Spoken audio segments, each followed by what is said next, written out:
Last Tuesday, General Mark Milley, chair of the Joint Chiefs of Staff, testified before the Senate that he had sat for interviews for the recent books by Bob Woodward, Carol Leonnig and Philip Rucker, and Michael C. Bender about the final days of the Trump administration.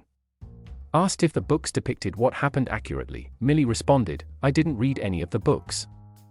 Over a recent 6-day period, however, I read all 3, along with Michael Wolff's Landslide, a total of 1632 pages, in a somewhat mind-bending exercise of reading accounts of the same events in close proximity, to find out where they link up and where they don't, who is present in these stories and who is absent, and to try to make further sense of the surreal period between when Donald Trump lost the election and when a mob tried to ransack the Capitol.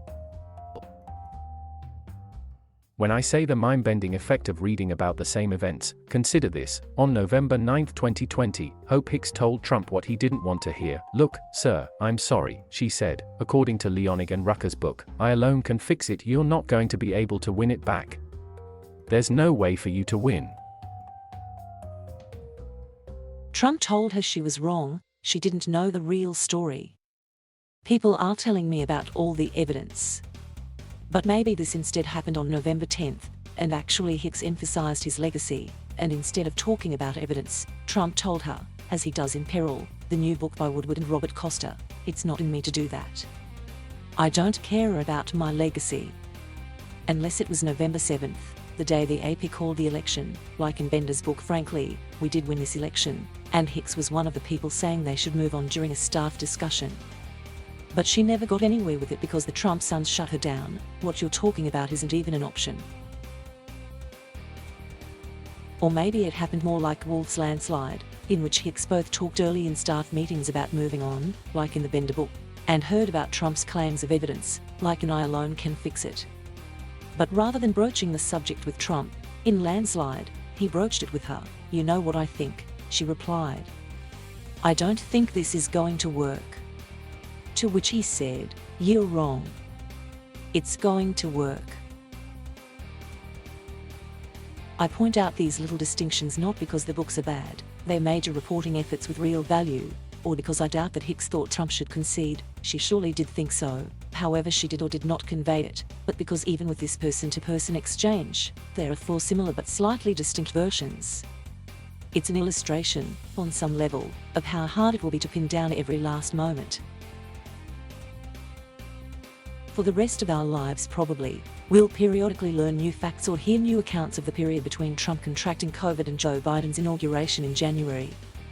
First, there will be books like these.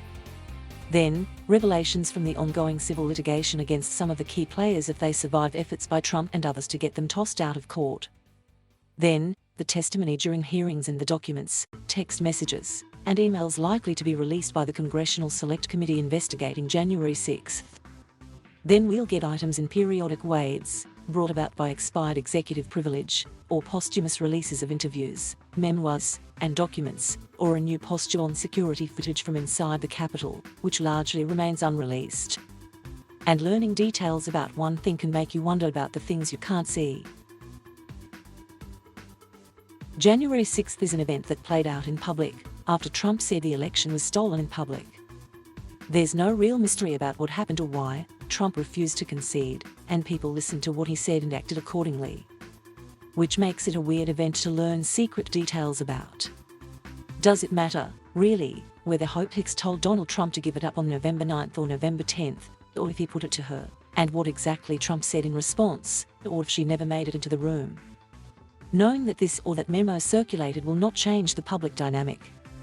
And it's not like it was a group of nuns up at the White House, and this is a story about Washington, D.C., so there will always be some heroic stories told by the heroes, on background.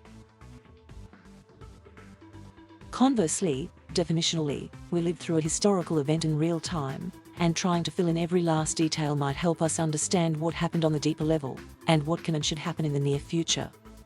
There's still not a great picture of exactly why it took so long for reinforcements to arrive on Capitol Hill on January 6th, and who made what decision when concerning them. Nobody knows who planted the bombs outside the Republican and Democratic National Committee headquarters. We don't have a precise sense of what congressional leaders were doing the entire day, whom they spoke to and when, how they and military leaders did or did not work with Mike Pence, and we have even less a sense of what Trump did that afternoon besides watch television.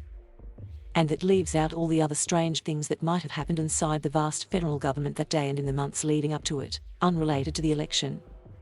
It's been such a strange 2 years that it's hard to make sense of even the parameters.